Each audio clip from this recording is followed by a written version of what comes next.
नमस्कार. पोलखोल मीडियाच्या माध्यमातून आपणा सर्वांचे हार्दिक स्वागत. आपणा सर्वांचे भरभरून प्रेम आम्हास मिळत आहे. पोलखोलचे व्ह्यूअर्स आम्हाला लाखोंच्या संख्येने आमच्या प्रत्येक व्हिडिओला, प्रत्येक इंटरव्ह्यूला, प्रत्येक सेलिब्रिटी इंटरव्ह्यूला आपलं प्रेम आम्हाला मिळत आहे. आपल्या प्रेमाबद्दल आम्ही खूप खूप धन्यवाद आपले व्यक्त करतो, आभार व्यक्त करतो. आज या इंटरव्ह्यू शृंखलेमध्ये विशिष्ट असे अतिथी जे आज छत्रपती संभाजीनगरच्या गॅलेक्सी रुग्णालयामध्ये ॲडमिट आहे, त्यांची प्रकृती कुठेतरी खालावली होती. उपोषण त्यांचं सरासरी सलग दोन उपोषण असे त्यांचे झाले आणि बरंच काही अंतरवाली सराटी या गावाच्या अवतीभोवती महाराष्ट्राचं राजकारण फिरत होतं. माननीय मनोज जरांगे पाटील आज आपल्या सोबत आहे. साहेब, सगळ्यात आधी आपली प्रकृती कशी काय आहे, आपण कसे काय ट्रीटमेंटला प्रतिसाद देत आहात, डॉक्टरांचं काय म्हणणं शॉर्टमध्ये. मला माहिती आहे की आपणास ह्या अशा वेळेस काहीतरी जास्त बोलायला लावणे हे कठीण राहील, म्हणून संक्षिप्तमध्ये एक्सप्रेस इंटरव्ह्यू आज पोलखोल घेत आहे. नंतर आपण सविस्तर सुद्धा त्यांच्याशी गप्पा मारणार आहोत. आज एक्सप्रेस इंटरव्ह्यू. मनोज जरांगे पाटील, आज आपली प्रकृती कशी काय? आता एकदम ठीक आहे. खराब झाली होती पण आता डॉक्टरांनी उपचार केल्यामुळे तब्येत एकदम व्यवस्थित आहे. जरांगे पाटील, मध्यंतरी अशा बातम्या होत्या आपल्याला डिहायड्रेशन झालेलं आहे, आपल्याला ब्लड प्रेशर बीपीचाही प्रॉब्लेम होता, आपण आधी अन्न त्याग केलेला होता, आपला सत्याग्रह त्या मार्गाने चाललेला होता, पण शेवटच्या दिवशी तुम्ही एक वेगळ्याच प्रकारचं अल्टिमेटम दिलेलं होतं. तुम्ही म्हणलात की मी जल सुद्धा घेणार नाही, पाणी सुद्धा घेणार नाही. आता डॉक्टरांचं काय म्हणणं आहे? नाही, आता ते नाविलाज असतं ते करायला लागलं होतं की मराठा समाजाच्या आरक्षणाचा विषय होता म्हणून पाणी सोडायला लागलं होतं. परंतु सरकारनं तातडीने ती दखल घेतली आणि सरकारनं सगळ्या मराठा समाजाच्या ज्या मागण्या आहेत त्या मंजुरी देण्याच्या संदर्भातला त्यांनी निर्णय करायचं ठरवलं. त्यामुळे ते उपोषण स्थगित करण्यात आलं आणि आज डॉक्टर चांगल्या प्रकारचे उपचार त्यांनी सुरू केले. साहेब, प्रसार माध्यमांमध्ये अशाही बातम्या होत्या उपोषण स्थगित झालेलं आहे पण आंदोलन आजही चालू आहे. आंदोलनाची पुढची रूपरेषा, दिशा कशी असणार आहे? आंदोलन स्थगित झालंय, फक्त आमरण उपोषण. आंदोलन हे कंटिन्यू 4 महिन्यापासून सुरू आहे आणि ते आरक्षण मिळेपर्यंत सुरू राहणार आहे. सध्या प्रत्येक गावागावात महाराष्ट्रातल्या साखळी उपोषणं सुरू आहेत, आमरण उपोषणं सुरू आहेत. ते साखळी उपोषण आता कायमस्वरूपी 24 डिसेंबरपर्यंत सुरू राहण्यात राज्यभरात आणि ते आंदोलन कायमस्वरूपी सुरू आहे. बरोबर आहे. आपण बोललात की आंदोलन सुरू राहणार आहे. साहेब, आता मराठा समाजाला आपल्याकडून बऱ्याच अपेक्षा. आज आपण बघतो इथे एकी दिसते. युवक असो, तरुण पिढी असो, विद्यार्थी असो, सगळे एकवटलेले आहे. आपला काय संदेश आहे साहेब समाजाला? समाजाच्या लेकरांच्या हिताचा प्रश्न असल्यामुळे समाज एकवटलेला आहे. इथं ना स्वार्थ कोणाचा ना मराठाचा एकाचा आहे. इथं घराघरातल्या मराठ्यांचा स्वार्थ असल्यामुळं प्रत्येक घरातला मराठा इथे एकवटला आहे आणि तीच भूमिका आता महाराष्ट्रातल्या संपूर्ण मराठा समाजाची. याच्यात कोणी वेगळी भूमिका आता मांडत नाही आणि जो कोणी मांडल समाज त्याला सोडतही नाही आणि तो समाजाचा विरोधकही मानला जातो. त्यामुळं भूमिका एकच की मराठा समाजाला सरसकट कुणबी प्रमाणपत्र दिले पाहिजेत आणि मराठ्यांचा ओबीसीमध्ये समावेश केला पाहिजे. यासाठी ताकदीनं मराठा समाज सध्या एकत्र आलाय आणि तो आरक्षण मिळेपर्यंत एकत्रच राहणार आहे. आता जरांगे पाटील, आपण बोललात की ताकदीने सगळे एकवटलेले आहे, सर्व समाज सोबत आहे. आपण सुप्रीम कोर्टाचा इथे उल्लेख केलेला आहे. सुप्रीम कोर्टाने एक नोंदवलेलं होतं की मराठा समाज हा मागासलेला समाज नाही, म्हणून यांना आरक्षणाची गरज नाही. आपण याविषयी काय म्हणाल? नाही, ते 50%च्या वर आरक्षण केलं होतं म्हणून रिजेक्ट झालेलं आहे. जर मराठा समाज मागास सिद्ध नसता तर खालच्या कोर्टानं, उच्च न्यायालयानं मराठा समाजाला जे 1.5 वर्ष आरक्षण टिकलं ते टिकलंच नसतं. ते 50%च्या वर गेलं होतं म्हणून ते आरक्षण रद्द झालेलं आहे. मागास सिद्ध नसता तर मराठा समाजाला आरक्षणही मिळालं नसतं आणि मराठा समाज आरक्षणापासून वंचित राहण्याचं खरं कारणच हे की पूर्वीपासून मराठा समाज ओबीसी आरक्षणात असताना वेगळी मागणी केली गेली आणि आता मराठा समाज योग्य मार्गावरती. आता योग्य मागणी आहे मराठा समाज. बरोबर आहे. आपण बोललात की आता मराठा समाज योग्य मार्गावरी आहे. तर आपण हेही नमूद केलेलं आहे की ओबीसी आरक्षणाच्या विषयी आज छगनराव भुजबळ यांची पत्रकार परिषद झाली. त्यांचं म्हणणं आलं की मराठा समाजाला आरक्षण मिळालेच पाहिजे, आमचं सगळ्यांचं एकमत आहे. परंतु ओबीसी समाजाच्या आरक्षणाला हात न लावता त्यांना एक वेगळं आरक्षण मिळू शकतं आणि माननीय सुप्रीम कोर्टाने जे काही नमूद केलेलं आहे त्याच्या त्रुटी सुद्धा दूर करता येईल. आपण याविषयी काय म्हणाल? त्रुटी कशा दूर करणार ते? आता तो प्रश्न त्यांनाच माहिती आहे, त्याचं उत्तर पण त्यांनाच माहिती आहे. कशा दूर कशा करणार? आता रिव्ह्यू तर तुमचा फेटाळला आहे.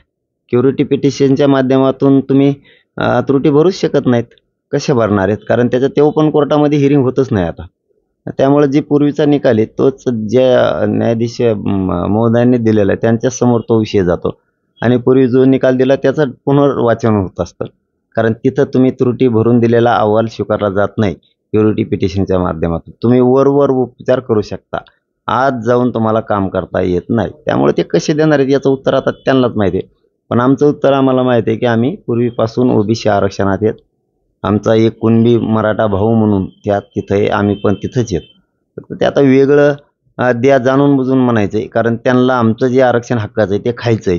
म्हणून पर्याय फक्त सांगायचा आणि लोकांचा विषय भरकटायचा, एवढाच त्यांचा उद्योग राजकीय स्वार्थापोटी सुरू आहे. परंतु आम्ही ओबीसी आणि आम्ही ते मिळवणार आहे.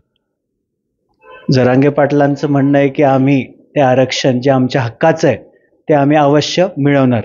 जरांगे पाटील, मध्यंतरी अशा बातम्या होत्या की जे 18 वर्षाचे 19 वर्षाचे मुलं मुली आहेत, विद्यार्थी आहेत, विद्यार्थिनी आहेत, 35-40 वर्षाची जी तरुण पिढी आहे, ते आत्महत्या सत्र सुद्धा एक प्रकारे महाराष्ट्रामध्ये वेगवेगळ्या जिल्ह्यांमध्ये चालू झालेलं होतं. आपण ह्याविषयी त्यांच्या परिवाराला आणि समाजाला, आपल्या राज्याला, आपल्या जनतेला काय म्हणाल?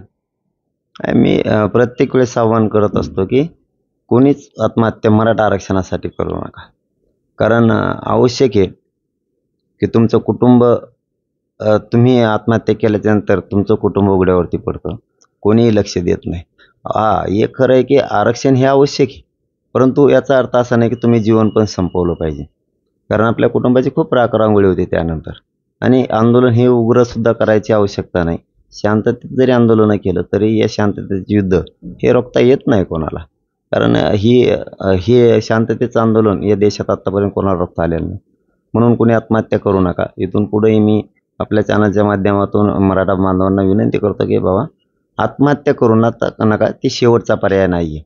आरक्षण आपण शांततेचं आंदोलन करून मिळवू आणि ते मिळाल्याशिवाय आपण शांत बसणार नाही. जरांगे पाटलांचं म्हणणं आहे की आरक्षण मिळाल्याशिवाय आम्ही शांत बसणार नाही.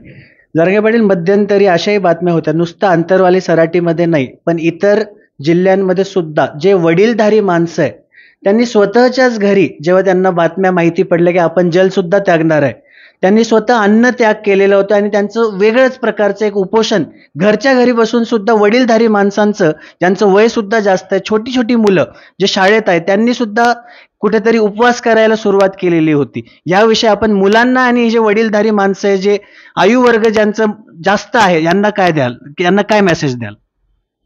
आणि काय ते आता त्याला शब्दच नाही. त्या प्रेमाला, त्या मायेला आणि ते साथ देण्याला इथं या जगाच्या पाठीवर कोणाकडे शब्द नाही आहेत.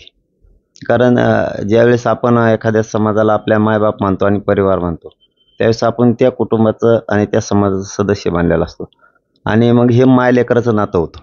ज्या समाजाला मायबाप मानलं ते माय लेकराचं नातं होतं. आणि मग अशा वेळेस त्यांचं साहजिकच आहे की ज्यावेळेस एखादा आपला मुलगा पाणी आणि अन्न सोडतो आणि एकदम परिस्थिती त्याची घायल होती परिस्थिती, त्यावेळेस समाज साहजिकच आहे की खूप वेदना सहन करतो आणि त्याला ते सहन होत नाही की आपलं लेकरू काय करतंय. त्यामुळे त्यांच्या त्या भावनेपोटी, मायेपोटी त्यांनी तो विषय पत्करला होता की आपणही उपोषण करायचं.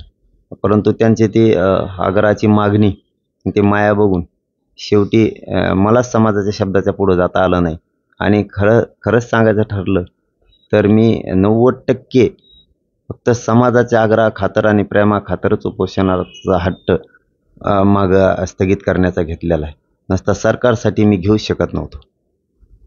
आज पोलखोलच्या माध्यमातून खूप मोठी गोष्ट आज आमच्या व्ह्युअर्सला, जनतेला माहिती पडलेली आहे की फक्त समाजाच्या प्रेमाखातर जरांगे पाटलांनी आपलं आरक्षण कुठे माफ करा, आपलं जे उपोषण होतं ते मागे घेतलेलं आहे. परंतु आंदोलन हे कुठल्याही परिस्थितीत स्थगित नाही आणि शिष्टमंडळ ते आलेलं आहे, त्यांच्याशी चर्चा सुद्धा झालेली. पण समाज आणि समाजाचं प्रेम, भगिनींचं प्रेम, मातांचं प्रेम, वडीलधारी माणसांचं प्रेम, म्हणून मी आरक्षण कुठेतरी मागे घेतलेलं आहे, असं कुठेतरी जरांगे पाटलांनी इथे नमूद केलेलं आहे. पोलखोल जरांगे पाटील आपल्याला एवढंच म्हणेल की आपली तब्येतीची काळजी घ्या. कुठेतरी आम्हाला आमची कुठेतरी रिस्पॉन्सिबिलिटी, आमची जी जिम्मेदारी आहे ती सुद्धा एवढीच आहे की आज एक्सप्रेस इंटरव्ह्यू, शॉर्टमध्ये इंटरव्ह्यू आम्ही घेण्याचा प्रयत्न केलेला आहे. तुमची प्रकृतीची आपण काळजी घ्यावी. समाज आपल्याकडे अपेक्षेने पाहत आहे, महाराष्ट्र अपेक्षेने पाहत आहे, सरकार आपल्याकडे पाहत आहे, सर्वसामान्य लोक पाहत आहे. आज हॉस्पिटलच्या खाली हजारोच्या संख्येने लोक संभाजीनगरात इथे गॅलेक्सी हॉस्पिटलच्या खाली दाखल झालेले आहे. बस आम्ही एवढंच म्हणू की आपण आपली प्रकृतीची काळजी घ्या, लवकर स्वस्थ व्हा आणि परत एकदा आपल्या कामाला जोमाने लागा. धन्यवाद. नमस्कार.